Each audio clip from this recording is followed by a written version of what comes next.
Charge. Hi friends, તો બધીને જય શ્રી કૃષ્ણ, જય માતાજી. આપણે જવાનું છે આજે બર્મિંગહામ રામ મંદિર માટે.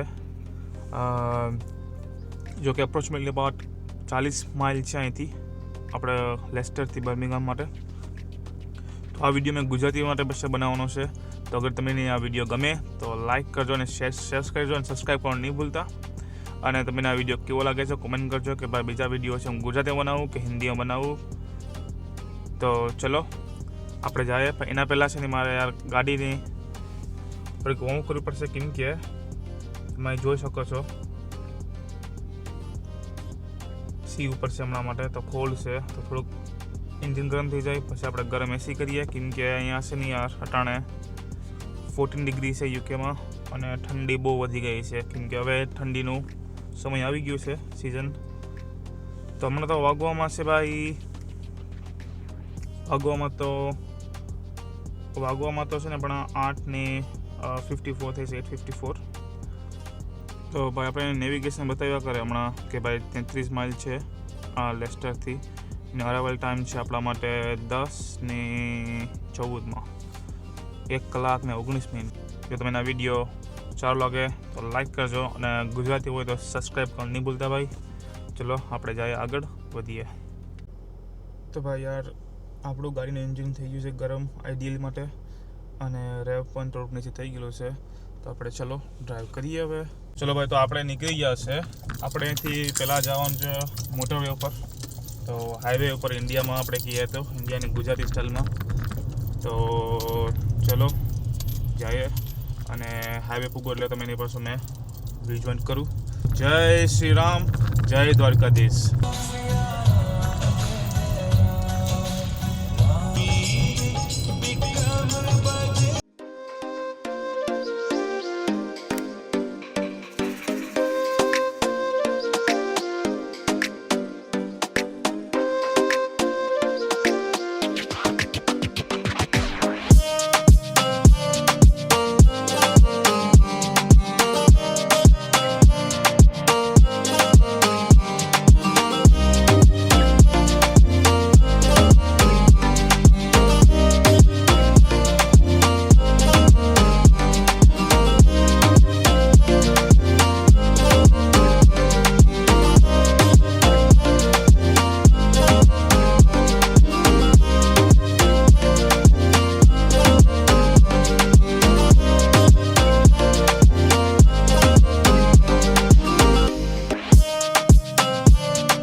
આ જગ્યા ઉપર અમારે સંજયભાઈને યાદ કરવા પડે. સંજયભાઈ અહીંયા આવી જાય યુકેમાં તો ભાઈ ડ્રાઇવિંગ કરી લો યાર. અમે પેસેન્જર સીટમાં હવે લોક બને નાખીએ. શું કહો સંજયભાઈ, તમે એની વિઝા નાખીને બોલાવી લઈએ. શું કહો તમે?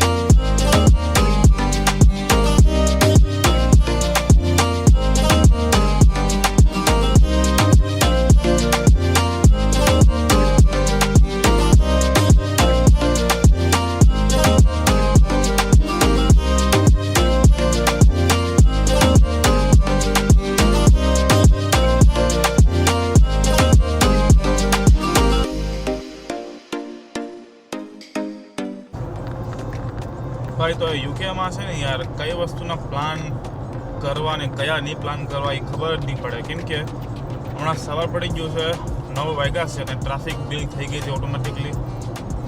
તો અહીંયા યુકેમાં યાર કયા પ્લાન કરવા કયા નહીં કરવા ખબર નહીં પડે.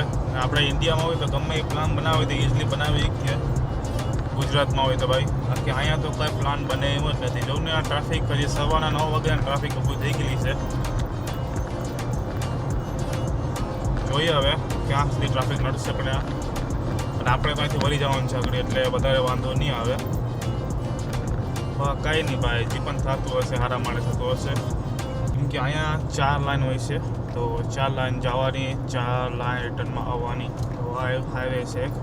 પણ હવે આપણા નેવિગેશન સિસ્ટમ મહારાજે કહી છે કે ભાઈ એક કામ કરો તમે શું ને, એટલે હાઈવે પર નીકળીને તમે નહીં ગામનો રસ્તો આપીએ તો હવે ગામડામાંથી જાય, બીજું શું કરી લઈએ હવે. નકર આપણે તો ટ્રાફિકમાં અહીંયા રહેશું તો ભાઈ આપણા બપોર અને સાંજ અહીંયા જ પડી જશે ટ્રાફિકમાં જ. તો કંઈ વાંધો નહીં, એમ નેવિગેશન મહારાજ કહે એ રીતના આપણે લઈ જઈએ. આપણે તો મંદિરે ભગવાન છે બસ.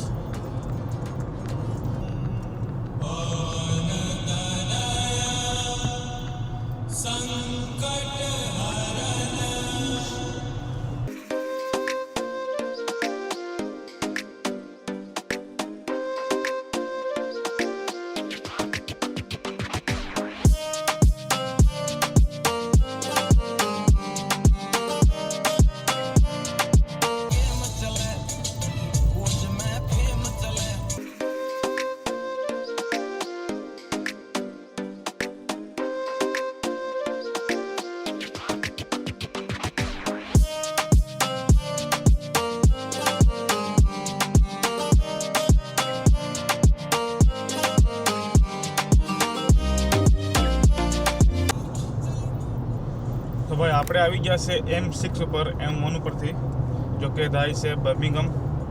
તો આપણે હવે 15 માઇલ આ રસ્તા પર રહેવાનું છે M6 ઉપર. પછી નેવિગેશન મહારાજ કહેશે ભાઈ કીકોલ જવાનું. ચલો તો બના રહીજો ભાઈ, આપણે હવે આગળ વધીએ.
તો આપણે જવાનું છે હવે M42માં,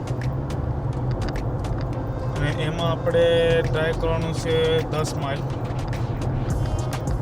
તો ચલો હવે આપણે અહીંથી નીકળી જાય આપણે M42.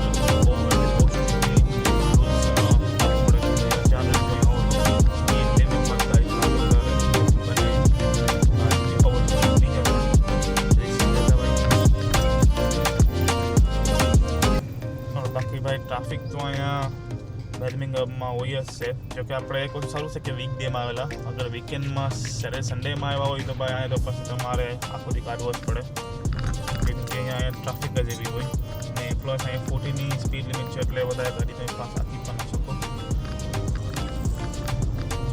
કંઈ નહીં ભાઈ, આપણે પૂરી એવા છે ને આપણા હવે બી બાકી છે 100 માઇલ બાકી છે, અને એના પછી આપણે દર્શન કરીએ આપણા રામના. તો ચલો જઈએ હવે આગળ. આપણે બાકી છે હવે. બાકી આ વિડીયો તમને અહીંયા પસંદ લાગે ને લાઈક કરજો, ભૂલતા નહીં. આપણા ગુજરાતીની ભાઈને સપોર્ટ કરજો યાર, અને સબસ્ક્રાઈબ ન કર્યું હોય તો સબસ્ક્રાઈબ કરી દેજો. ચલો મળીએ હવે આપણે આગળ.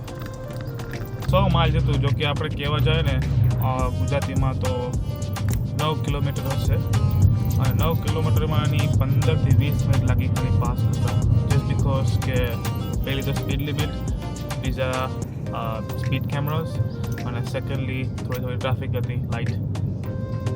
તો તમે જોઈ લેતો આપણે ઇન્ડિયામાં રણે હોય તો એ 5 મિનિટનું કામ છે, વધારે 10 મિનિટનું કામ છે, પણ મારે અહીંયા 20 મિનિટ થઈ ગઈ ખાલી 100 માઇલ્સ પૂરા કરવામાં. તો હજી બાકી રહી છે આપણા પાસે 3 માઇલ. તો જે ટ્રાફિક છે ને ભાઈ બર્મિંગહામમાં આમ જોવા મળે છે મને યાર. બાકી તો મોજે મોજ છે ભાઈ. બીજું ચાલો ભાઈ.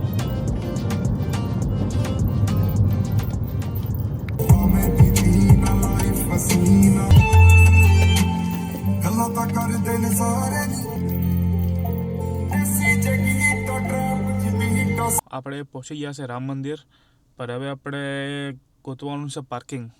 જો કે મંદિર પાસે પાર્કિંગ તો નથી અહીંથી દેખાવા પ્રમાણે, તો આપણે પહેલાં તો પાર્કિંગ ગોતવું પડશે યાર. તો ચલો પહેલાં પાર્કિંગ ગોતીને પછી આપણે તમને મેમ જોઈન્ટ કરું.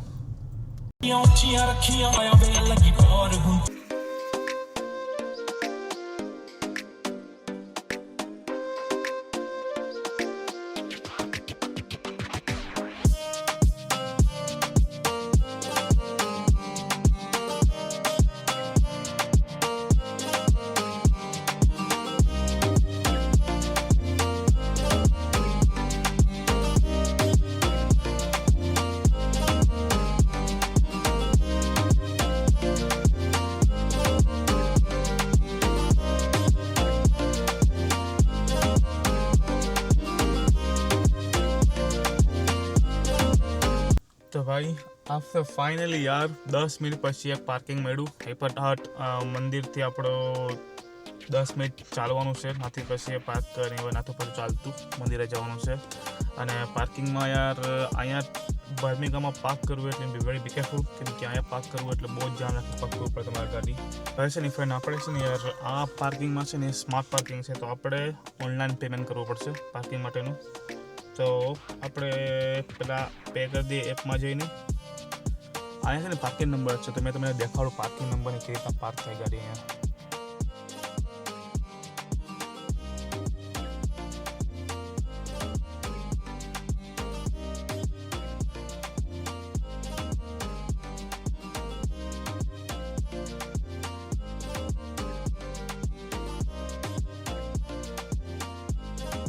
ચલો ભાઈ આપણું પેમેન્ટ થઈ ગયેલું છે, અને આપણે કમસે કમ 2 કલાક માટે પાર્કિંગ પે કરી નાખ્યા છે. અહીંયા પાર્કિંગના ચાર્જિસ છે, અગર તમે 2 કલાક માટે પાર્ક કરો આ એરિયામાં તો £1.50, જો કે નોટ બેડ. પ્રોબ્લેમ શું છે કે અગર મેં સ્ટ્રીટમાં પાર્ક કરું અને જો ટિકિટવાળો માણસ આવી ગયો અને ચેક કરી ગયો તો ભાઈ you can get penalty. So it's simple is that. એમાં £30-40 પે કરવા પડશે, યા £50 ડિપેન્ડિંગ ઓન ધ એરિયા. એના કરતાં બેટર છે કે ભાઈ £1.50 પે કરી. તો ભાઈ લોકો આપણો 2 કલાકનું પાર્કિંગ સ્ટાર્ટ થઈ ગયું. ચલો ભાઈ આપણે પહોંચી ગયા છે રામ મંદિરે. તો બોલો જય શ્રી રામ બર્મિંગહામમાં, અને રોડ ક્રોસ કરીએ મળું મેં તમને મંદિરે. ચલો આ છે મંદિરનો ગેટ, જો કે એન્ટ્રન્સ છે અહીંથી. તો જઈએ આપણે એન્ટ્રન્સ કરીએ. મેં મહારાજ પાસેથી પરમિશન લઈ લીધી છે. તો અગર તમે વિડીયોગ્રાફી ફોટોગ્રાફી કરતા હોય તો ઇટ્સ વેરી ઇમ્પોર્ટન્ટ કે તમે પરમિશન લઈ લો કે પણ મંદિરમાંથી, અને પરમિશન આવે પછી જ વિડીયો ઉતારો. અને રામ મંદિરનો વોટ્સઅપ લિસ્ટ અહીંયા છે, તો તમારે કંઈ પણ કોન્ટેક્ટ કરવો હોય તો કોન્ટેક્ટ કરી શકો છો. અહીંયા અલગ અલગ સેવા પણ કરી શકાય છે. જો કે મેં મંદિર જ્યારે મેં અહીંયા સર્ચ કર્યું ત્યારે સર્વિસ લોકો પ્રોવાઈડ કરે છે, જો કે મેં તમને દેખાડી દઉં.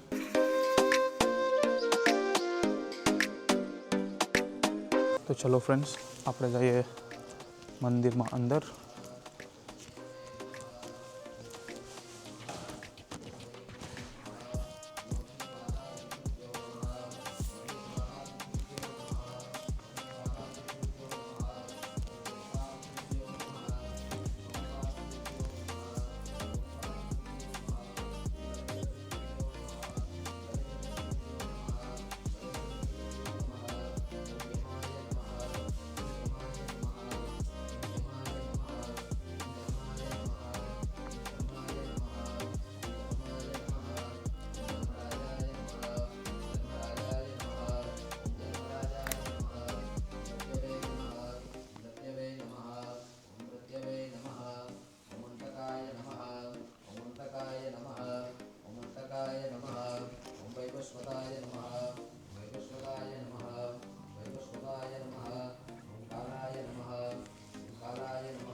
તો ફ્રેન્ડ્સ, આ બધી આઈ થિંક આ લોકો છે, જે માણસ છે જે મંદિરે ડોનેશન કરેલું છે.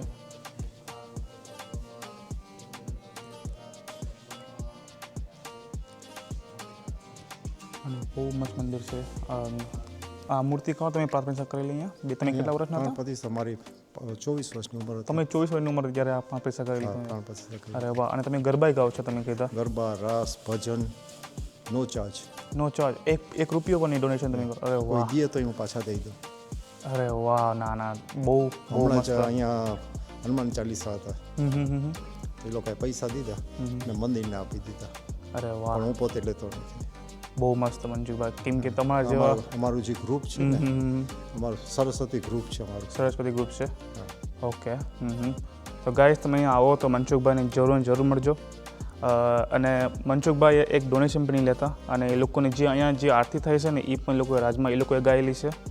અને મેં પોતે ગાયેલી છે. તમે ખુદ ગાયેલી છે? અરે વાવ. અને જ્યારે આ લોકો 5 પૈસા અહીંયા કરેલી 5 પૈસા મૂર્તિની, ત્યારે એ લોકો ખાલી સિર્ફ 24 વર્ષના હતા, 24 વર્ષના. અને હમણાં તમારી ઉંમર શું? મારી છે અત્યારે 70. અરે વાહ. ઓવર 70 છે યાર. આનાથી બીજું તમારે બીજું શું જોઈએ યાર? છે ને નિકીભાઈ પટેલ છે, એને મારી આરતી સાંભળી, એને રેકોર્ડ કરી. પછી હું ઇન્ડિયા ગયો. ઇન્ડિયા જઈ ને મેં ત્યાં 3-4 કેમ્પ કર્યા. આના પૈસા મળ્યા ને મને, એ બધા કેમ્પ કરી નાખ્યા. તમારા જેવો માણસ બહુ ઓછા હોય છે આ વર્લ્ડમાં. તો થેન્ક યુ મનસુખભાઈ, તમારો થેન્ક યુ, ખૂબ ખૂબ આભાર. Thank you. ચલો. હાય ફ્રેન્ડ્સ, તો હું આવી ગયો છે પાછો આપણી ગાડીમાં. અરે મનસુખભાઈને મળીને બહુ મજા આવી યાર. અને મનસુખભાઈ મને કીધેલું કે અમે ખુદ ગરબા ગાવાના છે મંદિરે. તો ફ્રેન્ડ્સ, તમે જો અહીંયા આવતા હોય તો રાતે 8થી લઈને 10:30 વાગ્યા સુધી લોકો ગરબા ગાય છે. અને મનસુખભાઈ ખુદ હેડ છે આ મંદિરે. તો તમે આવો તો મનસુખભાઈને જરૂર મળજો. એ માણસે એક ડોનેશન પણ લીધેલું, કોઈ દી ચાર્જ નહીં કરેલો એક વસ્તુનો. તો યાર બહુ સારું કહેવાય. આ કન્ટ્રીમાં આવીને પણ બહુ સારું કહેવાય. અને એ ખુદ માણસોએ કીધું મને કે જે આ મૂર્તિ છે એ મેં ખુદ મારા હાથે પ્રાણ પ્રતિષ્ઠા કરેલી છે. જો કે લોકોએ અત્યારે 24 વર્ષના અને હમણાં થયા છે 70 વર્ષના. that's really good man, really nice. હા ફ્રેન્ડ્સ, ઓકે. તો યાર મજા આવી હોય તો વિડીયો લાઈક કરજો અને શેર કરજો અને સબસ્ક્રાઈબ કરવાનું ન ભૂલતા. અગર ચેનલમાં નવા હોય તો. અને કોમેન્ટમાં જય શ્રી રામ લખવાનું નહીં ભૂલતા. તો ચલો ફ્રેન્ડ્સ, હવે આપણે નીકળીએ અહીંથી પાછા આપણે ઘરે. મેં ચેક કર્યું અને આપણું પાર્કિંગ હજી વેલિડ છે 1 કલાક અને 24 મિનિટનું. તો આપણે જસ્ટ ખાલી 25 મિનિટ યુઝ કરીએ તો એના મતલબ તમે સમજી જાય કે આપણે મંદિરેથી અહીંયા પૂગવામાં કમસે કમ 20 મિનિટ લાગેલી ને અહીંથી ચાલતા મંદિરે પૂગવામાં 5 મિનિટ લાગેલી. તો અગર બર્મિંગહામમાં તો યાર ગાડીનો વધારે યુઝ નહીં કરતા, કેમ કે તમે ગાડીમાં પાર્કિંગ નહીં મળે ને ટ્રાફિકમાં ફસાઈ જાઓ. તો એના કરતાં બેટર છે કે પાર્ક કરી અને ચાલતા જ વોક કરતા જ જાઓ. It be easier for you. That's it. Thank you guys. ચલો મળું મેં તમને આગળ. તો ફ્રેન્ડ્સ, આપણે દેખાડે છે navigation 49 miles from Birmingham to Leicester અને ટાઈમ લાગશે 1 કલાક 7 મિનિટ. તો હમણાં સમય છે 11:15 થઈ ગયેલી છે બપોરના અને આપણે પૂછશું અરાઇવલ ટાઈમ, એસ્ટિમેટ ટાઈમ જો નેવિગેશન દેખાડે છે એ છે 12:21. તો હોપફુલી આ ટાઈમ રાઇટ હોય, આગળ ન જાય પણ કંઈ નક્કી ન કહેવાય ભાઈ, ડિપેન્ડ ઓન ટ્રાફિક. આના ટ્રાફિક બહુ છે. સો પહેલાં આપણે નીકળી જાય બર્મિંગહામમાંથી, કેમ કે અહીંથી નીકળવું એ એક મોટું છે આપણા માટે. પછી ચલો મેં આપણે જોઈન્ટ કરું હાઈવે ઉપર. હે ગાઈસ, તો આપણે પહોંચી ગયા છે પાછા આપણા ઘરે અને વાગવામાં તો હમણાં છે 12:30. સો 12:30 થઈ ગયા છે ભાઈ ને આપણે ટાઈમ પર પહોંચી ગયા છે. અને આ વિડીયો તમને લાગ્યો હોય સારો તો લાઈક કરજો અને શેર કરજો અને સબસ્ક્રાઈબ કરવાનું ન ભૂલતા અગર નવા હોય તો. હવે આપણે મળીએ બીજા વિડીયોમાં. ત્યાં સુધી સપોર્ટ કરતા રહેજો અને કોમેન્ટમાં જય શ્રી રામ લખવાનું નહીં ભૂલતા. ચલો બધાને જય માતાજી, જય શ્રી કૃષ્ણ.